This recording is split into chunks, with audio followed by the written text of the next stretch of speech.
할렐루야. 오늘 4월 18일 날 부활절이 지난 첫 월요일입니다. 예수님께서 이제 부활하셔서 이 세상에 40일 동안 사게 되는 첫날이죠. 참 예수님의 부활하신 몸은 어제 주일날 말씀드렸다시피 더 이상 죽음이라고 하는 것이 영향을 끼칠 수 없는, 죽음의 권세가 미치지 못하는 그와 같은 변화된 육체였습니다.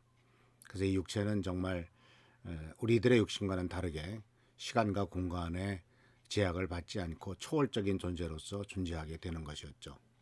사실 그런데 예수님은 아시다시피 40일 후에 승천하셨지 않습니까? 만약 이 변화된 몸으로서 예수님께서 이 세상에서 영원히 사셨다면 어떤 일이 일어났을까요? 그런 상상을 해보면 참 예수님도 쉽지 않았을 것이라고 생각합니다. 왜냐하면 그동안 그 이후에도 얼마나 많은 인생 사이에 많은 고통과 아픔과 쓰라림과 전쟁과 이런 쓰라린 일들이 얼마나 많이 있습니까? 지금도 우크라이나에서는 전쟁이 일어나서 수많은 사람들이 속절없이 죽어가고 심지어 어린아이까지 죽이는 이와 같은 끔찍한 일들이 벌어지고 있는데, 그런 것을 보는 우리 살아계신 영원하신 하나님, 주님의 그 심정은 어떻겠습니까? 아마 이 세상은 그런 주님을 아마 감당하지 못했을 겁니다. 그래서 주님을 어디에다 멀리 유배시키거나 죽이지 못하니까, 죽일 수도 없으니까 아마 유폐시키거나 아주 없는 데 보낼 수도 있었겠죠. 근데 주님께서는 이런 모든 것들을 아시고 아마 승천하셨는지도 모르겠습니다.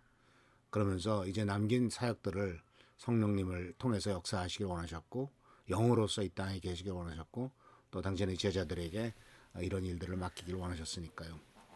그래서 오늘은 이제 이 부활하신 주님에 대해서 다시 한번 생각해 보면서 금주 한 주간 동안 이 부활이 사도 바울이 고린도전서 15장에 나오는 말씀을 통해서, 그 고백을 통해서 사도 바울은 어떻게 우리들에게 이 부활의 의미를 가르쳐주고 있고, 그것은 어떻게 사도 바울이 하나님 나라의 복음을 전하면서 부활의 의미를 파악했던가 하는 것을 같이 한번 생각해 보려고 합니다. 사실 부활이라고 하는 것이 불신자들에게는 별로 큰 의미가 없죠. 어제도 말씀드렸다시피 톨스토이의 소설책 같은 데서 이것은 개인적인 변화와 사회 개발, 사회 변혁에 대한 의미가 아니냐라고 할 정도로만 생각할 수가 있겠죠. 근데 사실 이 부활이라고 하는 것은 정말 살아계신 주님이 지금도 살아계시다면 그 살아계신 주님의 놀라운 능력과 그 부활의 능력을 통해서 우리가 이 세상을 승리하는 삶을 살아야 되지 않겠습니까? 그래서 오늘부터 이제 생각하려고 하는 이 부활의 모습을 이 사도 바울의 고백을 통해서 현재화하는, 지금 현재 내가 살고 있는 삶에서의 부활의 능력과 의미를 생각해보는 시간이고요. 동시에 또 나 자신에게 적용할 수 있는 개인화하는 이와 같은 시간입니다. 왜냐하면 사도 바울은 바로 가장 중요한 변화의, 그리고 또한 부활의 권력, 부활의 능력을 체험한 사람 중에 하나이기 때문에 그렇죠. 사도행전 9장에 나오는 이야기는 그가 어떻게 예수를 만났는가 하는 것과 부활하신 주님을 만났는가 하는 것과 또 그 부활하신 주님을 통해서 어떻게 그가 변화됐는가 하는 것에 대한 기록이 자세하게 쓰여져 있는데, 우리가 알다시피 사도행전 뒷부분에 보면은 사도 바울은 자기가 다메섹으로 가다가 부활하신 주님을 만난 기록을 두 번씩이나 당시의 권력자들 앞에서 각각 다르지만은 간증을 하고, 그 간증을 통해서 예수 그리스도를 증거한 것을 보게 됩니다. 그러니까 그가 부활하신 주님을 만남으로써 그 부활의 능력을 체험함으로써 완벽하게 변화됐죠. 불신자에서, 아니 핍박자에서 예수 그리스도를 전하는 사도로 변화됐지 않습니까? 그래서 이와 같은 그 변화의 모습 속에서 그런 것을 실제로 체험했던 사도 바울, 그리고 실제로 자기의 인생에 그 부활의 능력을 발휘했던 사람으로서 그가 고린도전서 15장에 나오는 말씀을 말씀하셨을 때 그것의 뜻을 생각해 보는 것도 꽤 의미가 있으리라고 생각을 합니다. 고린도전서 15장 1절에서부터 5절까지 말씀을 한번 읽어보겠습니다.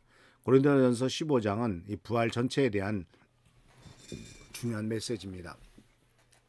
형제 여러분, 전에 내가 전해준 복음을 여러분의 마음속에 되새겨 주려고 합니다. 이 복음은 여러분이 이미 받아들였고 또 여러분의 믿음의 기초가 되어 있습니다. 그러므로 여러분이 헛되이 믿는다면 몰라도 그렇지 않고 내게 전해준 복음 그대로 굳게 지켜나간다면 여러분은 이 복음으로 구원을 받게 될 것입니다. 나는 내가 전에 받은 가장 중요한 것을 여러분에게 전해드렸습니다. 이게 복음이죠. 그것은 그리스도께서 성서에 기록된 대로 우리 죄 때문에 죽으셨다는 것과 이제 15장 3절 후반절부터 나오는 것이 복음을 핵심적으로 설명하고 있는 것이죠. 첫 번째 복음의 핵심적인 내용은 예수 그리스도께서 성경에 기록된 대로 구약 성경에 기록된 대로 우리의 죄 때문에 죽으셨다는 것. 두 번째는 무덤에 묻히셨다는 것. 세 번째는 성경에 기록한 대로 예언했던 대로 사흘 만에 다시 살아났다는 것. 그래서 살아나셔서 이제 네 번째로는 이후에 많은 사람들에게 나타나셨다는 것. 이것이 바로 이 복음회라고 하는 내용의 특히 예수 그리스도라고 하는 예수 그리스도에 대해서 복음을 설명하면서 이렇게 얘기하는 것을 볼 수가 있습니다. 그래서 이 복음의 내용은 예수님의 죽으심이죠. 그리고 또한 예수님의 무덤에 묻히심, 3일 만에 부활하심이고 이 모든 것들이 강조하고 있는 것은 구약 성경에 나왔던 것들이 반복해서 구약 성경에 예언했던 것들이 그대로 이루어지고 있다라는 것입니다. 그래서 여기서 이 복음은 부활이에요. 부활이 바로 복음이에요. 사흘 만에 다시 살아났다는 부활이 바로 복음이다라는 것. 복음의 중요한 내용이고 복음의 중요한 주제를 이루고 있다라는 겁니다. 왜냐하면은 그 복음에 대해서도 로마서 1장 4절에서 복음은 예수 그리스도에 대한 이야기라고 말씀하시면서 예수님을 이렇게 소개하죠. 로마서 1장 4절에 성령으로는 죽은 사람들 가운데서 부활하심으로 나타나신 권능으로 하나님의 아들로 확정되는 분이시고 그는 곧 우리 주 예수 그리스도이십니다. 복음은 예수 그리스도에 관한 이야기인데 그 예수 그리스도가 누구냐? 죽은 사람들 가운데서 부활하심으로 그 부활을 통해서 나타난 권능 그리고 부활하심으로 나타난 권능으로 하나님의 아들로서 확정된 예수 그리스도를 이렇게 설명하고 있는 것이죠. 그래서 바로 예수 그리스도가 복음의 본질이고 진수이고 또 그 중에서도 예수님의 부활이 죽으심과 부활이 복음의 핵심이다라고 사도 바울은 우리들에게 가르쳐주고 있습니다. 그런데 왜 예수님이 부활하셨을까라고 말했을 때 질문을 한다면 고린도전서 1장 3절에서 5절에 복음은 바로 죄 때문에 죽으셨다는 것, 무덤에 묻히셨다는 것, 그 다음에 성경에 기록된 대로 사흘 만에 다시 살아나셨다는 것을 이렇게 복음이라면 그것에서 이 사흘 만에 살아나신 이유가 무엇이냐라고 묻는다면 그것에 대해서는 로마서 4장 25절에 이렇게 기록되어 있습니다. 예수님은 우리 죄 때문에 죽임을 당했다. 그리고 우리를 의롭게 하시려고 다시 살아나셨다. 죽음의 목적은 죽음의 원인은 우리의 죄 때문입니다. 그리고 부활하신 목적은 우리를 의롭게 하시려고 다시 살아나셨다는 겁니다. 우리의 죄 때문에 죽음을 당하셨어요. 그런데 우리를 죄에 그냥 머물러 있는 것이 아니라 의롭게 하게 하시기 위해서 부활하셨다라는 겁니다. 그러니까 여기서 이 부활의 결과는 우리가 하나님 앞에서 의롭게 여김을 받게 되는 근거가 되는 겁니다.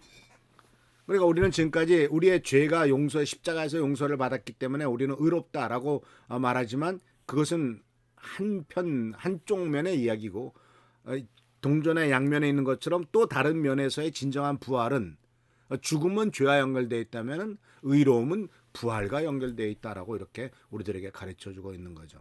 그러니까 사랑하는 성도 여러분, 우리들이 하나님 앞에 의롭다고 여기게 되는 근거는 예수 그리스도의 부활입니다. 그래서 이 사도 바울은 자기가 죄인인 것을 알아요. 그렇게 예수 믿는 사람을 핍박하고 죽이고 끔찍한 일을 저질렀다는 것 아주 기억하고 있습니다. 뼛속 깊이 기억해서 스스로 자기 자신은 죄인 중에 괴수라고 고백할 만큼 자기의 과거를 잊지 않고 있습니다. 그럼에도 불구하고 나는 하나님 앞에 의롭게 여김을 받았는데 그것은 바로 부활하신 주님의 그 부활하심 때문이다라고 분명히 말씀하셨고 그것은 왜 그러냐면 고린도전서 15장 20절에 나오는 것처럼 예수님께서 죽은 자 가운데서 다시 살아나셔서 부활한 첫 사람이 되었기 때문에, 첫 열매가 되었기 때문에 우리들도 언젠가는 부활할 것이기 때문에, 근데 우리들도 부활한다면 그것은 바로 의롭기 때문에 부활하는 것이 아니냐, 이렇게 사도 바울이 우리들에게 가르쳐주고 있는 것이죠. 그래서 사랑하는 성도 여러분, 바로 사도 바울은 이 부활을 복음과 연결시킵니다. 그리고 복음의 핵심으로서 바로 예수의 부활이라 하는 사실을 우리에게 가르쳐주고 있습니다. 그래서 오늘 말씀을 꼭 기억하시면서, 죄 때문에 죽임 당하셨다, 의롭게 하시려고 다시 살아나셨다, 이 로마서 4장 25절을 우리의 삶 속에서 그대로 적용해서, 나는 예수 그리스도의 부활로 말미암아 죄 십자가로 말미암아 용서받았고 부활로 말미암아 의롭게 되었다라고 선포하면서 이 의로움을 누리고 이 의로움 속에 살아가는 우리 귀한 성도님들 되시기를 축원합니다. 기도하겠습니다. 좋으신 주님 은혜를 감사합니다. 예수 그리스도의 죽음과 부활의 의미를 사도 바울이 우리에게 아주 정확하게 가르쳐 주신 것을 감사드립니다.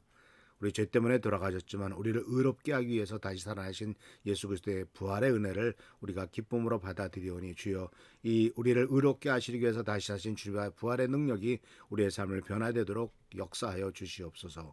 오늘도 함께 하시고 지켜보살펴 주신 것을 감사드렸고 예수 그리스도의 이름으로 축복하며 간절히 기도하옵나이다. 아멘.